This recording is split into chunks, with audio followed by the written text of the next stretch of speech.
नमस्कार। सनातन संस्कार पीठ में मैं उमेश तिवारी आप सभी का स्वागत करता हूँ। गायत्री महामंत्र की उच्च स्त्री साधना को करके वर्तमान समय में कौन-कौन से साधक हुए हैं, जिन्होंने अपने जीवन में सिद्धि प्राप्त की और इस गायत्री मंत्र की साधना के सत्य का साक्षात्कार किया।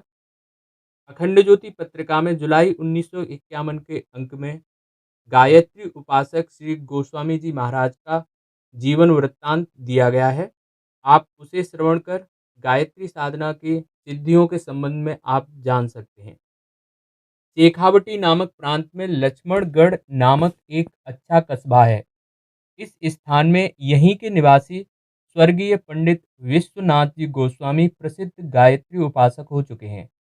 इनका जन्म करीब संवत 1927 में हुआ था और स्वर्गवास संवत 1987 में। 60 साल की अवस्था के आसपास ये संसार से प्रयाण कर चुके थे।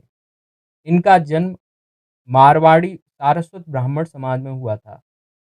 इन्होंने 2 विवाह किए थे, दोनों ही स्त्री गुजर गईं, तब इन्हें वैराग्य उत्पन्न हो गया और इन्होंने ऊनी वस्त्र धारण किए।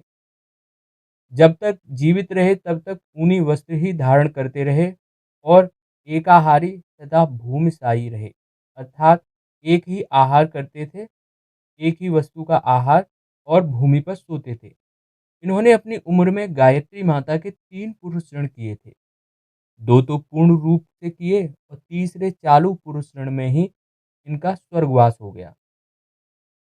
जब 2 पुरुष ऋण पूरे हो चुके और तीसरा चालू किया था, तभी से जब ये संध्या वंदन करके एकासन पर बैठ गायत्री भगवती की माला फेरने लग जाते, तभी एक काला नाग बड़ा लंबा चौड़ा फन उठाकर इनके करीब आसन के समीप बैठ जाता था।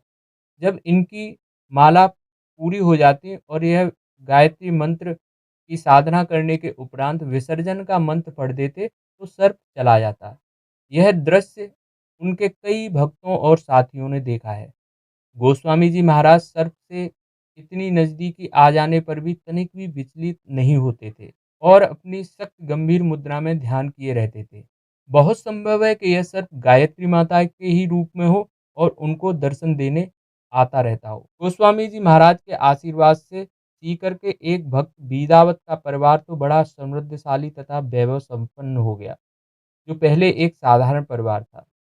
अब यह परिवार गोस्वामी जी की समाधि पर छोटे बालकों का मुंडन संस्कार व प्रसाद वगैरह बराबर करता है और उनको अपने देव की तरह मानता है। संकट के समय गोस्वामी जी की मनौती व प्रसाद बोला जाता है और श्रद्धा एवं विश्वास के साथ फल मिलता है।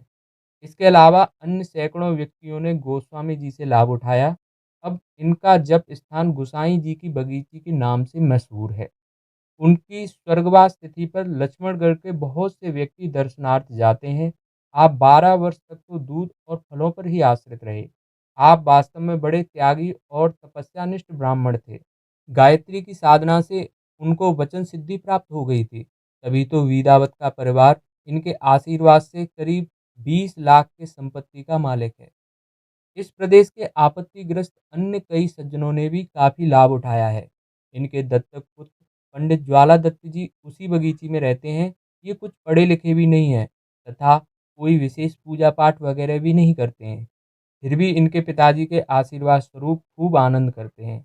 गोस्वामी जी ने जिस प्रकार गायत्री माता की उपासना करके स्वयं आत्म कल्याण करते हुए अनेकों का भला किया, उसी प्रकार अन्य व्यक्ति भी श्रद्धापूर्वक साधना करके लाभ उठा सकते हैं। गायत्री सर्वशक्तिमान है। उसकी शरण में जाने वाला साधक सब प्रकार की सफलता प्राप्त करता है। उसे किसी बात की कमी नहीं रहती।